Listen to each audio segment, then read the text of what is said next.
ብሩኬ በአደጋው ምክንያት ትውስታው ተመለሰ። ተከስታ ብሩክን አስወገድኩት ብሎም እንዳይሆን አድርጎ ደብድቦ ጥሎት በሄደበት አጋጣሚ አንድ ጠዋት ሲነጋ መልካም ሰው ጎዳና አግኝተው ብሩክ ግን በሕይወት መኖሩን ሲያረጋግጡም ወደ ሆስፒታል በመውሰድም አሁን ላይ ብሩክ ሕክምና ተደረገለት። በአደጋው ምክንያት ያጣውን ትውስታውን አሁን ደግሞ በሁለተኛው አደጋ ትውስታውን አግኝቶ ለትዕግስት ስልክ ደወለ። ስልክ በመደወሉም ትዕግስት እዛ ብትሄድም ብሩክ አልጋ ይዞ ሆስፒታል ደረሰች። ምንድን ነው የተፈጠረው እያለች ትዕግስት መቀወጥ ጀመረች። በዚህን ሰዓት ብሩክ የኔ ውድ ሚስት ሲላትም ምን አለችው? ልጆችሽን ለማሳደግ ብዙ ፈተናና ስቃይ እንዳየሽ አውቃለሁኝ። አሁን ግን እኔ ከጎንሽ ነኝ። በደረሰብኝ አደጋ የመጀመሪያውም ጠላቴ የራሴ የምለው ሰው ነው። አሁንም ደግሞ ከእናንተ ቤት ስወጣ ተከታትሎ እኔን ግደል ተብሎ የተላከው በገዛ ባልሽ በምትወጁ ሚኪ ነው አላት። ትዕግስት የመጨረሻ እየየ ብላ አለቀሰች። ነገር ግን አሁን ላይ ይሄንን እኔ አልጠብቅም አላምንም ስትለው እመኝ የኔ ውድ ሚስት አሁን ልጆችሽን ብቻሽን አታሳድግም፣ ቀሪውን እኔ ያለሁልሽ አላት። የመጨረሻ ልቧ ተሰበረ። ተናዳም ከዚህ በኋላ እሱን የምታገዝበትን ምንም ምክንያት የለኝም፣ ስለዚህ በሕግ ማሳሰር አለብኝ አለችው። ምን አለ? አው አንተ ዋናው ነገር ማስታወስ ነው፣ በፊትም ጥላት እሱ ነው አለችው። አው ትዕግስቴ አንቺን ለመቀማትና አንቺን የራሱ ለማድረግ ሲል እኔን ጎርቶኛል። የመኪና አደጋ ያደረሱብኝ እሱና ጓደኛው ናቸው። አልሞት ብዬ ሞትን ፈጣሪ እንድጋፈጥ አድርጎኝ ይሄዋለሁኝ ሲላትም ትዕግስት ለፖሊስ አመለክታለሁ ስትልም አይ አይሆንም ቢላትም በፍጹም እሺ በቃ በማለትም አሁን ምግብ ሰርቼ ይዤ ልምጣ በማለትም ቀጥታ ወደ ቤት ሄደች። ነገር ግን ቅድሚያ ፖሊስ ጋር ነበር የሄደችው ትዕግስት።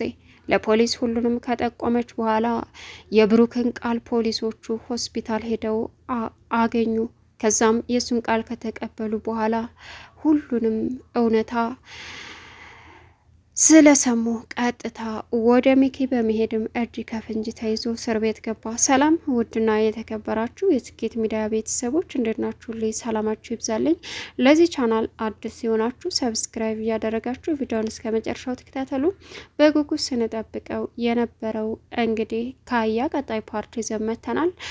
ትዕግስት ሚኪን ድብቅ ማንነት ብሩክ ላይ ያደረገውን ፈተና በሙሉ አወቀች።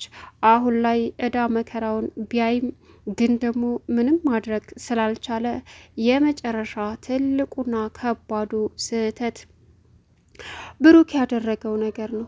ብሩክ እንግዲህ ሁሉንም አስቀያሚ ድርጊት አድርጓል። ግን ደግሞ ብሩክ ላይ ሚኪ አስቀያሚ ድርጊት አድርጓል። ግን ደግሞ ምንም ሊያደርግ አልቻለም። የመጨረሻውና ከባዱ አሁን ላይ እሱም ሆነ ሌላም ሰው እዳ መከራውን እንዳይ በመሆኑ ጓደኛውንም አሳልፎ በመስጠቱ ሁላቸውም የመጨረሻ ዋጋቸውን እያገኙ ይገኛሉ። ብሩክን ጎዳው ጨረስኩ ብሎ ጥሎ የሄደው ተከስታ እጅ ከፍንጅ እንደተያዘም ለሚኪ ሲነግሩትም ሚኪ እንግዲህ የተረገምክ አለ። ይኸውልህ አቶ ሚኪ ብሩክ ላይ ያደረስከው ችግር አንተ እንደሆንክ በግልጽ ጓደኛ ተናግሯል። ጓደኛን አዘ እንዲጨርሰው ያደረግከውም እንደሆነ ተናግሯል ሲለውም እኮ እውነታውን ተናገረ ተከስታ አለ። አዎ የደበቅከው እውነታ ተደብቆ የሚቀር መስሎ ነበር እንዴ? ወራዳ ነህ በማለትም እንግዲህ ሁሉንም እውነታ ዘርግፍግፍ በማድረግም አሁን ራሱ እስር ቤት ገባ። ሚጣ የመጨረሻ በጣም ያለቀሰችበት ምንድን ነው? ሚጣ እንግዲህ ያስለቀሳን ነገር ከትዕግስት ጋር ተመልሶ ህይወቱን የሚኖር መስሎም ስለታያት ነው። ምክንያቱም ትዕግስት አሁን ላይ ብሩክ እንዳወቀ ብሩክ በህይወት እንዳለምና እንዳስታወሰ ለነ ጋሸ ነገረቻቸው። ጋሸና ሚጣ ቀጥታ ወደ ብሩክ ሲሄዱ እኔ አስታውሻለሁ በማለትም ሲነግራቸው ትዕግስት አሁን ደስተኛ ብትሆንም የምትወደው ሚኪ በጭካኔ ጥግ ይሄንን ውሳኔ ወስኖ ብሩክ ላይ ይሄን ማድረጉ ለእሷ ሞት መስሎ ታያት። የልጆችን አባት ያሳጣኝ አረመኔ ነው እያለችም ቀወጠችው።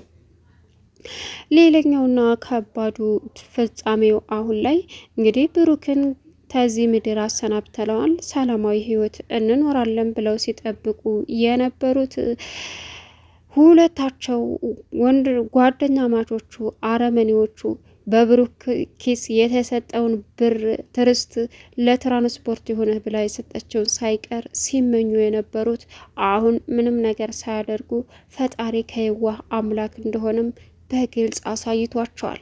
ነገር ግን ሁለታቸውም ወደ እስር ቤት በመግባትም በተለይ ሚኪ ያደረገው ወንጀል ከባድ እንደሆነም ግልጽ አድርጎ ብሩክ ተናግሯል። ከዚህም በፊት እነሱ ናቸው ህይወቴን አደጋ ላይ የጣሉት፣ ምክንያቱም በእኔ ቀና ነበረ የእውነት የሚወደኝ ጓደኛ መስሎ መኪናዬን ከኋላ ስነድ እኔ ተፊት ስነዳ እነሱ ከኋላ እየተከታተሉ ነበረ። በጨለፍታ ይቻቸው ግን ደግሞ ወዳው በገደል አሽከርክረው እንደጣሉ ግልጽ ነው። አሁን ሁሉንም እውነታ አስታውሻለሁ።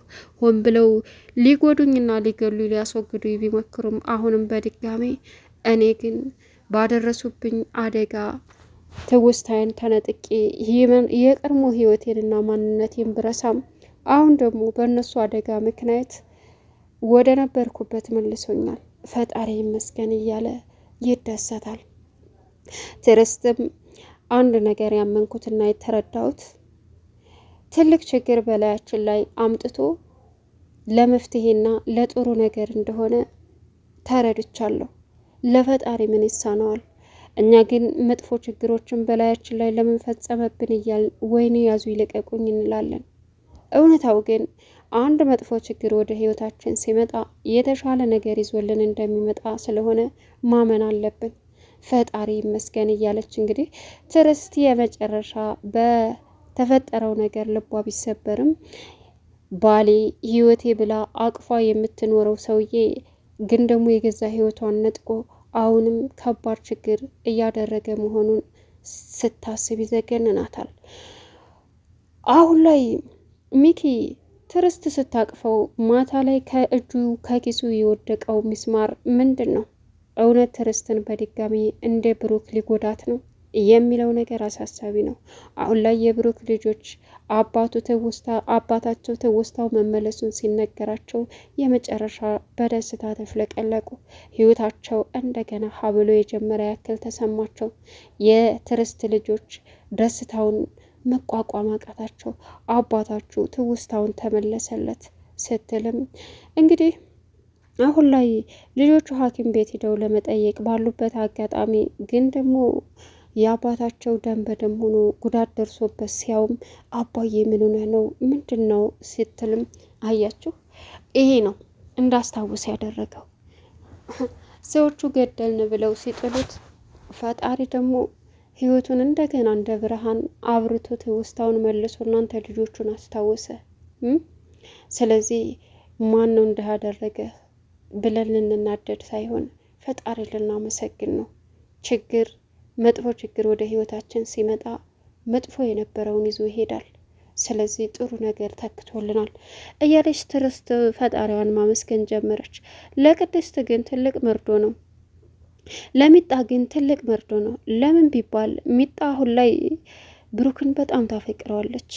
ማስታወሱ እሷን ጥሎ እስከ ወዳኛው ሚስቱ ጋር የሚሄድ አይነት ስሜት ተሰማት እና በእሱ እንደዛ መሆን በሰበቡ አሳባ እያለች ማለቅስን ቀጠለች። ግን ምንም አማራጭ የላትም።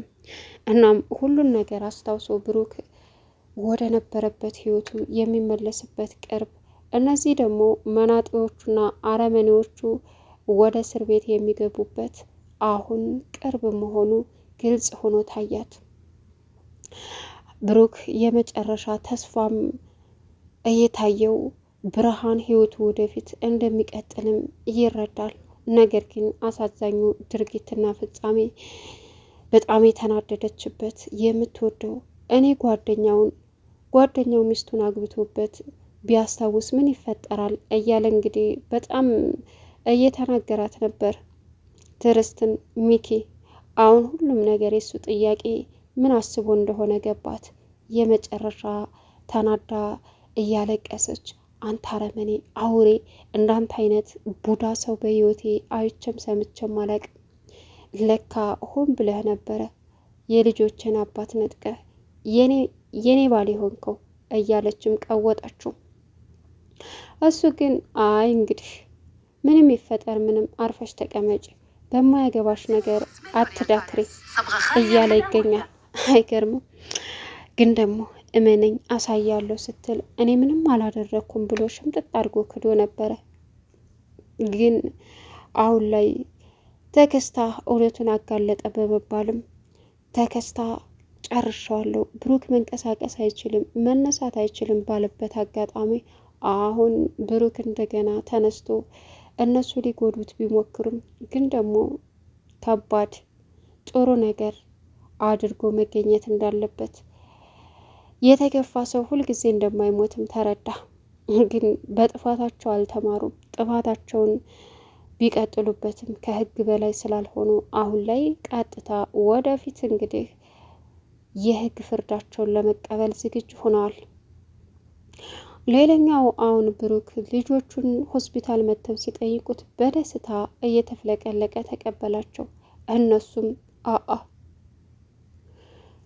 ምን ማድረግ እንደምንችል ወደፊት እሷ በህይወት አትኖርም፣ ከመታሰራችን በፊት እሷንም እሱንም መጨረስ አለብን፣ ብዙ እድሌን ነው እያበላሸው እያለ አሁን ቢፎክርም ተከስታ አሁንም ሌላ ነገር ታስባለህ እንዳንተ ያመሃል እንዴ? በቃ ሌላ ነገር ማድረግ የለብህም፣ አሁን ማምለጥ ነው ያለብን ሲልም ሁለቱ ተመካክረው ለመጥፋት ሲሞክሩም እንግዲህ ትዕግስት ለፖሊስ በማመልከቷ ብሩክ በእርግጥ ትዳርሽን አትፍቺ፣ አብረሽ ኖረሻል፣ ባሌ ብለሽ እየኖርሽ ነው። ስለዚህ እኔ ልጆችን መጠበቅ ባለብኝ ነገር ጠብቃለሁ፣ ማየት ባለብኝና በምፈልገው ሰዓት መምጣት ካለብኝ እመጣለሁ፣ አለቀ። ስለዚህ ባልሽን አትፍቺ በእኔ ምክንያት ሲላትም እውነተኛ ባሌ አንተ ነህ፣ የምወደው አንተን ነው። ስለዚህ እባክህ ብሩክ እሱ ዋጋውን ማግኘት አለበት በማለትም ትዕግስት ለብሩክ ነገረችው። ፖሊሶቹም ከብሩክ እውነታውን ካጣሩ በኋላ እነሱን አድነው ማግኘት እንዳለባቸውም ተስማሙ። ሌላው ከባዱ አሁን ላይ የብሩኬ ልጅ አሁን አባቷን እንደዚህ ማድረጋቸው ስትሰማ የመጨረሻ ተናደደች። ድሮም ይሄ ሰውዬ አልተመቸኝም ነበር፣ ለአባቴ ያለው አመለካከት በጣም ከባድ ነበረ፣ እጠለዋለሁ፣ እገለዋለሁ እያለች መቀወጥ ጀመረች። አይ ተረጋጉ፣ ህግ መቅጣት ያለበትን ቅጣት ይቀጣዋል፣ እኔ ደግሞ ፈጣሪ ስለሚወደኝ ከብዙ ነገር አድኖኛል እያለም እንግዲህ ብሩክ ቤተሰቡን ማረጋጋት ጀመረ።